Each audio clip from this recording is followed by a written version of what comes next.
بسم الله الرحمن الرحيم ياسين والقرآن الحكيم إنك لمن المرسلين على صراط مستقيم تنزيل العزيز الرحيم لتنذر قوما ما أنذر آباؤهم فهم غافلون لقد حق القول على أكثرهم فهم لا يؤمنون إنا جعلنا في أعناقهم أغلالا فهي إلى الأذقان فهم مقمحون وجعلنا من بين أيديهم سدا ومن خلفهم سدا فأغشيناهم فهم لا يبصرون وسواء عليهم أنذرتهم أم لم تنذرهم لا يؤمنون إنما تنذر من اتبع الذكر وخشي الرحمن بالغيب فبشره بمغفرة وأجر كريم إنا نحن نحيي الموتى ونكتب ما قدموا وآثارهم وكل شيء أحصيناه في إمام مبين واضرب لهم مثلا أصحاب القرية إذ جاءها المرسلون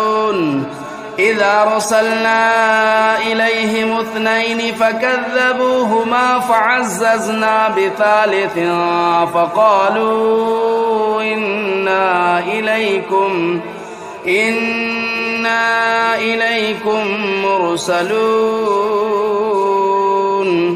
قالوا ما أنتم إلا بشر مثلنا وما أنزل الرحمن من شيء إن أنتم إلا تكذبون قالوا ربنا يعلم إنا إليكم لمرسلون وما علينا إلا البلاغ المبين قالوا إنا تطيرنا بكم لئن لم تنتهوا لنرجمنكم وليمسنكم منا عذاب أليم قالوا طائركم معكم أئن ذكرتم بل أنتم قوم مسرفون وجاء من أقصى المدينة رجل يسعى قال يا قوم اتبعوا المرسلين اتبعوا من لا يسألكم أجرا وهم مهتدون وما لي لا أعبد الذي فطرني وإليه ترجعون أتخذوا من دونه آلهة إن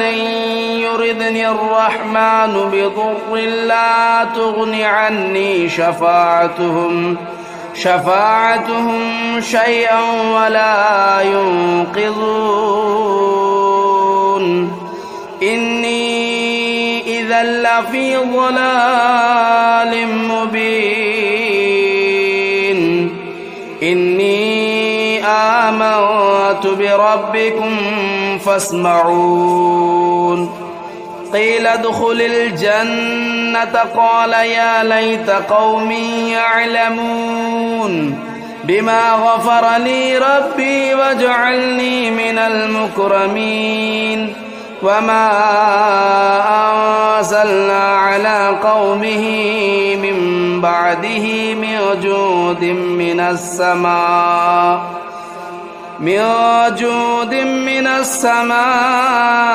وما كنا منزلين إن كانت إلا صيحة واحدة فإذا هم خامدون يا حسرة على العباد ما يأتيهم من رسول إلا كانوا به يستهزئون ألم يروا كم أهلكنا قبلهم من القرون أنهم إليهم لا يرجعون وإن كل لما جميع لدينا محضرون وآية لهم الأرض الميتة أحييناها وأخرجنا منها حبا فمنه يأكلون وجعلنا فيها جنات من نخيل وأعناب وفجرنا فيها من العيون ليأكلوا من ثمره وما عملته أيديهم أفلا يشكرون سبحان الذي خلق الأزواج كلها مما تنبت الأرض ومن أنفسهم ومما لا يعلمون وآية لهم الليل نسلخ منه النهار فإذا هم مظلمون والشمس تجري لمستقر لها ذلك تقدير العزيز العليم والقمر قدرناه منازل حتى عاد كالعرجون القديم لا الشمس ينبغي لها أن تدرك القمر ولا الليل سابق النهار وكل في فلك يسبحون وآية لهم أنا حملنا ذريتهم في الفلك المشحون وخلقنا لهم من مثله ما يركبون وإن نشأ نغرقهم فلا صريخ لهم ولا هم ينقذون إلا رحمة منا ومتاعا إلى حين وإذا قيل لهم اتقوا ما بين أيديكم وما خلفكم لعلكم ترحمون وما تأتيهم من آية من آيات ربهم إلا كانوا عنها معرضين وإذا قيل لهم أنفقوا مما رزقكم الله قال الذين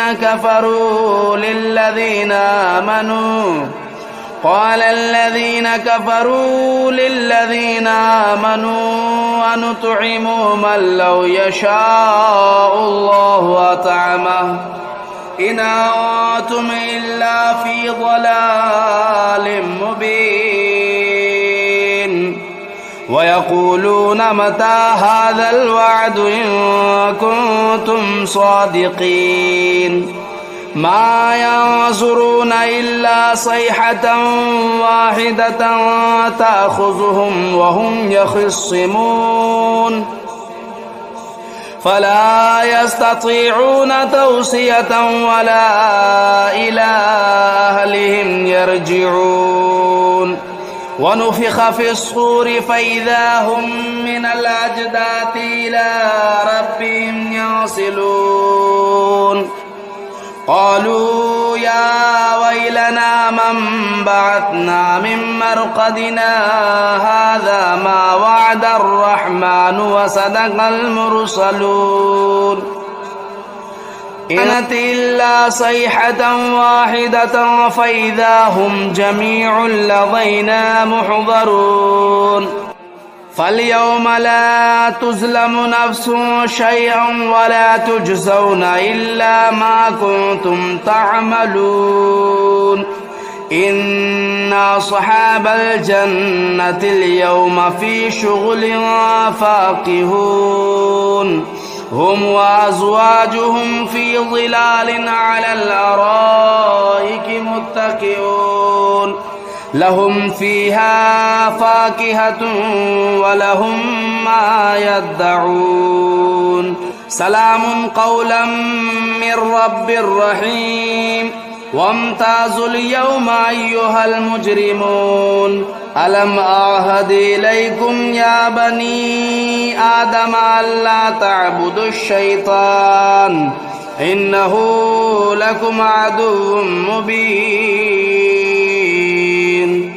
وأن اعبدوني هذا صراط مستقيم ولقد أضل منكم جبلا كثيرا أفلم تكونوا تعقلون هذه جهنم التي كنتم توعدون اصلوها اليوم بما كنتم تكفرون اليوم نختم على أفواههم وتكلمنا أيديهم وتشهد أرجلهم بما كانوا يكسبون ولو نشاء لطمسنا على أعينهم فاستبقوا الصراط فأنى يبصرون ولو نشاء لمسخناهم على مكانتهم فما استطاعوا مضيا ولا يرجعون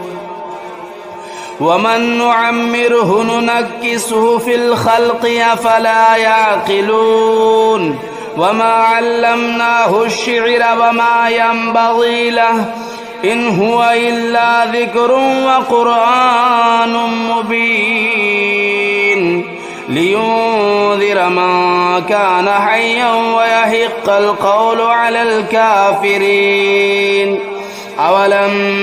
يروا أنا خلقنا لهم مما عملت أيدينا أنعاما فهم لا مالكون وذللناها لهم فمنها ركوبهم ومنها يأكلون ولهم فيها منافع ومشارب أفلا يشكرون واتخذوا من دون الله آلهة لعلهم ينصرون لا يستطيعون نصرهم وهم لهم جند محضرون فلا يحزنك قولهم إنا نعلم ما يسرون وما يعلنون أولم ير الإنسان أنا خلقناه من نطفة فإذا هو خصيم مبين وضرب لنا مثلا ونسي خلقه قال من يحيي العظام وهي رميم قل يحييها الذي أنشأها أول مرة وهو بكل خلق عليم الذي جعل لكم من الشجر الأخضر نارا فإذا أنتم منه توقدون أوليس الذي خلق السماوات والأرض بقادر على أن يخلق مثلهم بلى وهو الخلاق العليم إنما أمره إذا أراد شيئا أن يقول له كن فيكون فسبحان الذي بيده ملكوت كل شيء وإليه ترجعون بسم الله الرحمن الرحيم الرحمن علم القرآن خلق الإنسان علمه البيان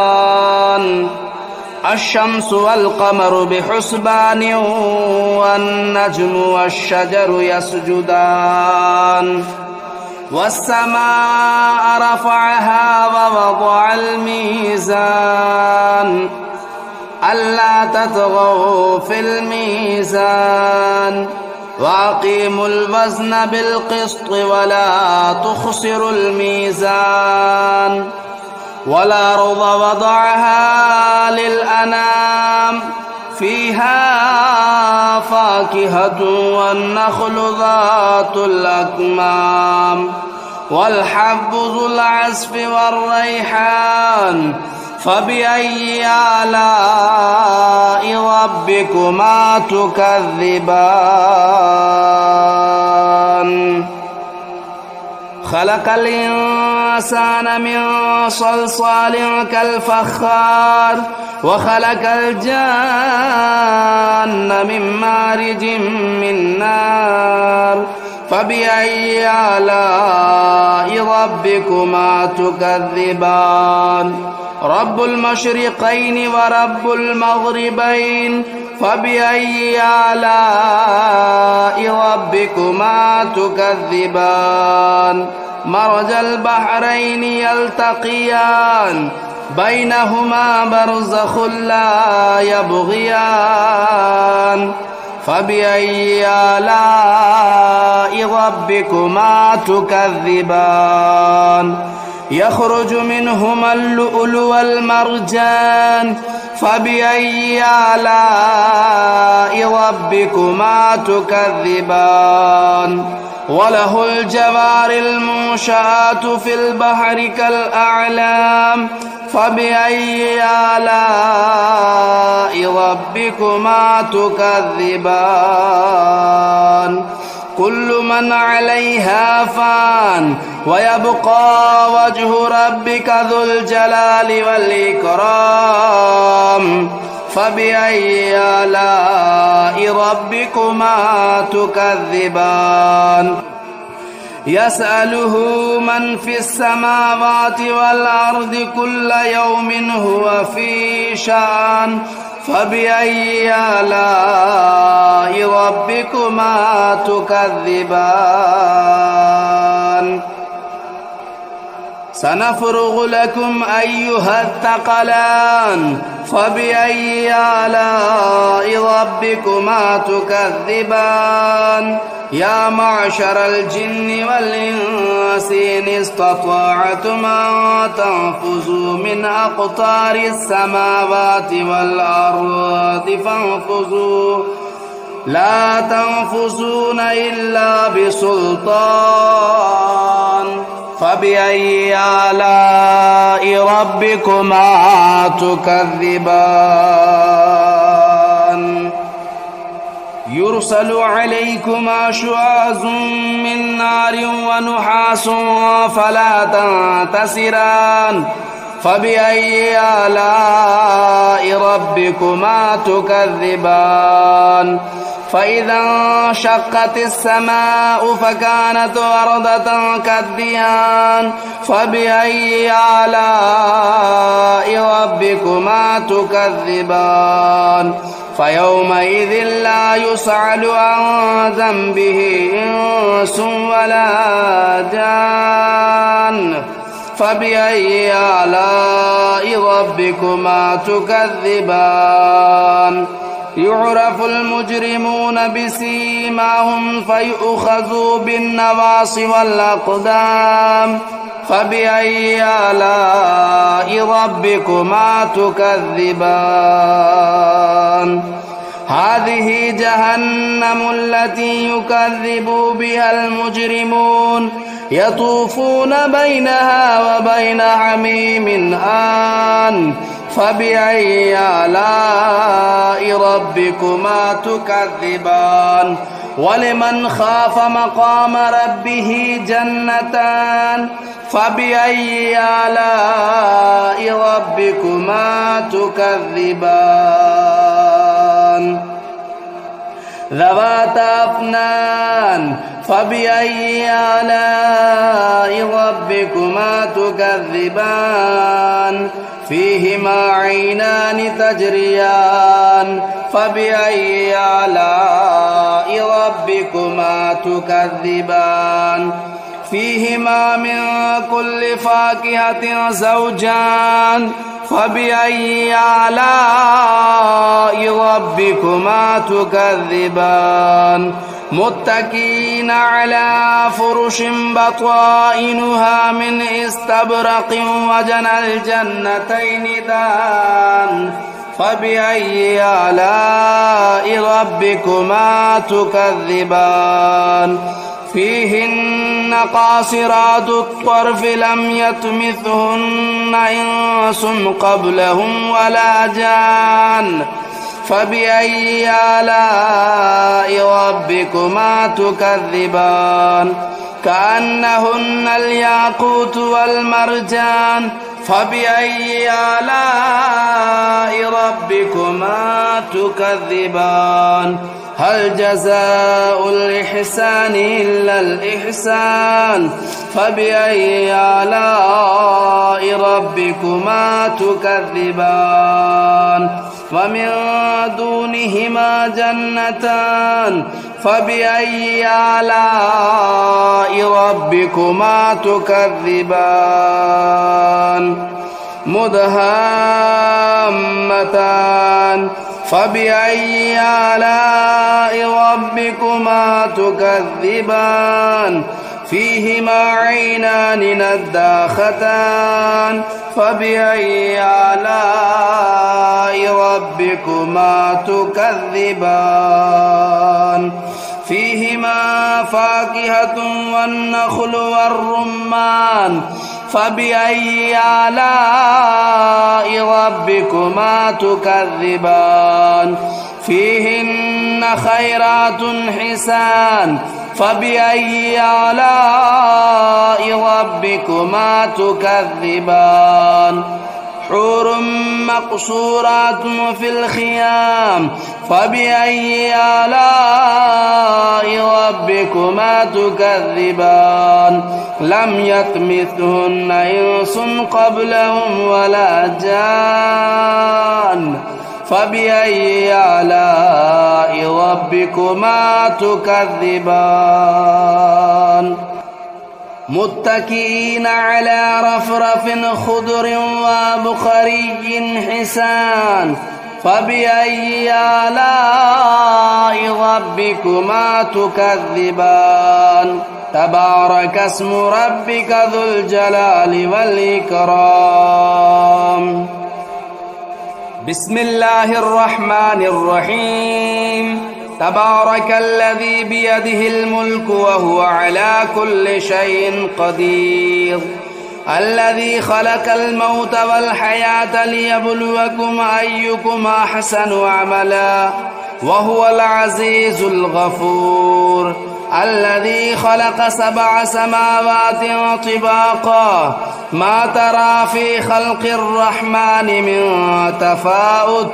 فارجع البصر هل ترى من فطور ثم ارجع البصر كرتين ينقلب إليك البصر خاسئا وهو حسير